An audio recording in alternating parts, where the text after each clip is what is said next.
une mère vend les bottes non portées de son fils décédé pour offrir un dîner à une femme sans abri et à son enfant. Quelques jours plus tard, elle est récompensée de façon inattendue pour sa générosité. « Je suis désolé de vous dire cela, Madame Gilmour, mais Adam n'a plus beaucoup de temps », dit le Dr Smith à Emily au téléphone. « Nous devons pratiquer l'opération rapidement. Sinon, nous craignons de ne pas pouvoir le sauver. » Le cœur d'Emily s'est effondré à cette terrible nouvelle. Il y a quelques années à peine, son mari Edward était décédé dans un accident de voiture, et on avait diagnostiqué une maladie cardiaque chez Adam. Emily et son mari tenaient une petite boutique de couture à Austin, au Texas, et même si les revenus n'étaient pas élevés, ils parvenaient à s'en sortir. Cependant, après la mort d'Edward, il y a eu une aide de moins à la boutique, moins de clients, et donc un revenu mensuel plus faible. De plus, Emily a reçu un jour un appel de l'école d'Adam, l'informant qu'il avait été transporté d'urgence à l'hôpital après s'être évanoui de façon inattendue pendant la classe. Elle s'est précipitée à l'hôpital, terrifiée, pour apprendre que son fils souffrait d'un problème cardiaque qui nécessitait une intervention chirurgicale immédiate. Alors qu'Emily était assise au chevet d'Adam ce jour-là, elle ne pouvait s'empêcher de pleurer. Les factures de l'hôpital étaient déjà trop lourdes pour elle, alors payer une opération semblait hors de question. Elle a demandé de l'aide à ses amis et à ses voisins et a même vérifié auprès de la banque pour voir si l'argent de l'assurance couvrirait la facture, mais rien n'a fonctionné. Les médecins ont dit que l'opération devrait être réalisée dans un hôpital privé en Allemagne, et Emily savait qu'elle ne pouvait pas se le permettre. Pourtant, elle n'a pas perdu l'espoir que son fils s'en sorte point un jour, alors qu'elle se rendait à l'hôpital pour rendre visite à Adam, elle a vu une belle paire de bottes dans un magasin. Elle les lui a achetées avec l'argent qu'elle avait gagné en travaillant à temps partiel le week-end, pensant qu'Adam les aimerait. Comme elle s'y attendait, Adam était en effet ravi de les recevoir, et il sautait partout dans la chambre d'hôpital avec et les montrait aux médecins et aux infirmières qui venaient lui rendre visite. Les yeux d'Emily se sont remplis de larmes en voyant le bonheur de son fils ce jour-là. « Oh, mon Dieu! Regardez comme il a l'air heureux. Je me demande pourquoi Dieu a été si cruel pour punir mon petit enfant. Je vous en prie, Dieu, sauve-le. S'il te plaît. » a-t-elle prié, cachant ses larmes à Adam et affichant un sourire sur son visage. Mais malheureusement, un mois plus tard, ses pires craintes se sont avérées vraies, et Adam est parti pour sa demeure céleste. Emily était dévastée, si est-il le moins qu'on puisse dire. Elle s'est complètement isolée du monde, n'a parlé à personne et a cessé d'aller au travail. Ses amis l'ont beaucoup soutenue et ont essayé de la consoler et de la réconforter, mais rien n'y a fait. On aurait dit qu'elle s'était enfermée dans une bulle et qu'elle n'était pas prête à en sortir. Presque un mois est passé comme ça. Elle ne s'est jamais remise de la mort de son fils, se reprochant d'avoir été une mauvaise mère et de ne pas avoir réussi à le sauver. Chaque jour, elle se rendait sur la tombe de son fils, revenait, puis s'enfermait dans la maison.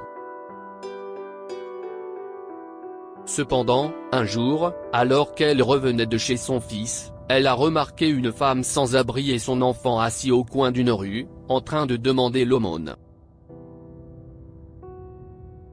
Ils étaient habillés de façon minable, et la femme ne cessait de demander aux passants de la nourriture et de l'argent pour nourrir son enfant affamé. Aucun d'entre eux ne prend la peine de l'écouter, et ceux qui le font la repoussent simplement. Se sentant mal à l'aise face à la situation de cette femme, Emily décida de l'approcher. « Et, voulez-vous vous joindre à moi pour un déjeuner rapide ?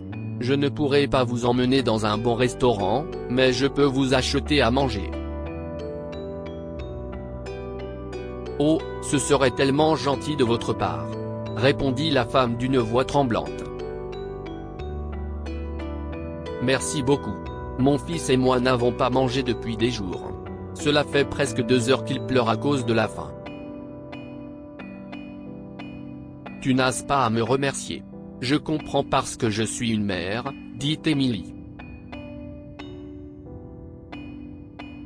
Il y a un café à proximité qui sert de délicieux sandwichs au fromage. « Tu aimes les sandwichs, chérie ? » demande-t-elle au petit garçon qui se cache derrière sa mère, essuyant ses larmes et la regardant en silence. Cependant, à ce moment-là, Emily a réalisé qu'elle n'avait plus d'argent. Le mois dernier, Emily n'était pas allée faire les courses une seule fois parce qu'elle n'avait presque pas d'argent à la maison. Puis il y a 2 jours, elle n'avait plus de provisions et n'avait rien mangé elle-même. Mais maintenant qu'elle avait promis d'aider cette femme, ce serait terrible de lui refuser. Elle avait l'air faible, et son enfant n'arrêtait pas de pleurer de faim. « Ok, Emily, tu n'as pas le choix maintenant. Il n'y a qu'un seul moyen de les aider, et tu dois le faire. » Son esprit vagabondait vers les bottes qu'elle avait achetées pour Adam il y a 1 mois. Elles étaient toutes neuves, et Adam les avait juste essayées une fois pendant quelques minutes. Elle se dit que si elle les vendait, elle pourrait aider un enfant affamé et une femme sans défense dans le besoin et que c'était préférable que de les garder en souvenir de son défunt fils. Emily demanda donc à la femme d'attendre un moment et promit de revenir bientôt. Elle se précipita chez elle pour récupérer les chaussures dans le placard d'Adam et retourna au magasin où elle les avait achetées. Le gérant du magasin hésite à les reprendre et à lui donner de l'argent en échange, mais Emily insiste et il finit par céder. Après avoir récupéré l'argent, Emily s'est rendue directement dans la rue où elle avait vu la femme sans abri avec son fils. Il commençait à faire sombre, et collecter de l'argent lui a pris du temps, mais heureusement, la femme et son enfant étaient toujours là quand Emily est arrivée. « Oh, tu es arrivé. Je pensais que vous ne viendriez pas. Nous étions sur le point de partir, » a expliqué la femme. « Je suis désolée de vous avoir fait attendre, » s'est excusée Emily. « Bref, allons te chercher des sandwichs. On y va, petit garçon ? » demande-t-elle à l'enfant qui hoche sa petite tête avec excitation et lui fait un grand sourire. Alors qu'Emily, la femme et son enfant prennent place dans le café, elle commande des sandwichs, des biscuits et du lait pour le petit garçon et du thé et des sandwichs pour elle-même et l'autre femme. Emily ne pouvait pas détacher son regard d'eux pendant qu'ils mangeaient. « Oh, Seigneur ! Ces pauvres âmes n'avaient vraiment pas mangé depuis des jours. Si est-il bien que je les ai amenés ici. Si cela ne vous dérange pas, pourriez-vous me dire comment vous et votre fils avez fini dans la rue ? » Emily a demandé. « Eh bien, disons que si est une longue histoire. » dit la femme en racontant son passé tragique. Il s'est avéré que la femme, Addison, était autrefois journaliste dans une agence réputée, mais qu'elle a été licenciée lorsqu'elle a refusé d'accepter la proposition de mariage de son patron. Son patron était un vrai connard qui draguait toutes les femmes de son bureau. « Je ne l'aimais pas, » admet Addison. « Mon mari est mort il y a seulement quelques mois, et il était le seul homme que j'ai jamais aimé et que j'aimerais jusqu'au jour de ma mort. Malheureusement, après avoir perdu mon emploi, personne n'était prêt à m'embaucher. J'ai erré dans les rues pendant un certain temps avant de rejoindre une agence de presse locale. Mais il s'est avéré que mon patron avait des relations là-bas, et c'était vraiment la fin de ma carrière.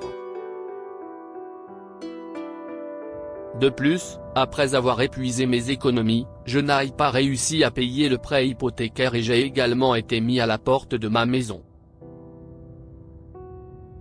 Oh! Je peux imaginer combien cela a dû être terrible. J'ai perdu mon mari et mon fils cette année. Nous avons une petite boutique, mais je n'y suis pas allé depuis un mois parce que j'étais dévasté après la mort de mon fils.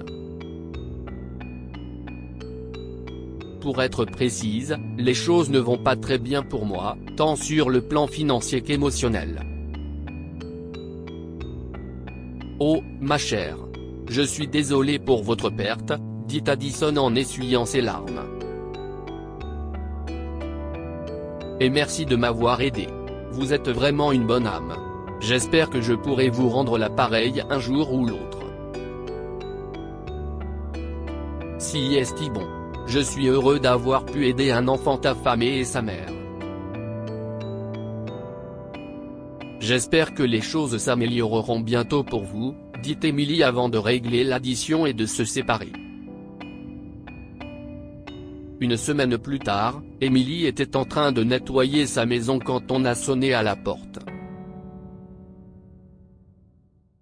Elle répond et trouve un facteur debout. Une lettre pour moi? Qui a pu l'envoyer? Emily s'est arrêtée pour prendre la lettre, puis elle est entrée.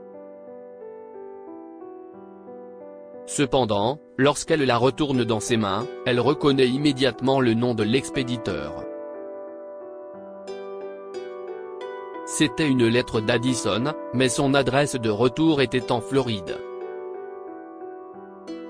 Emily ouvre l'enveloppe avec enthousiasme et, en commençant à lire la lettre, ses yeux se remplissent de larmes.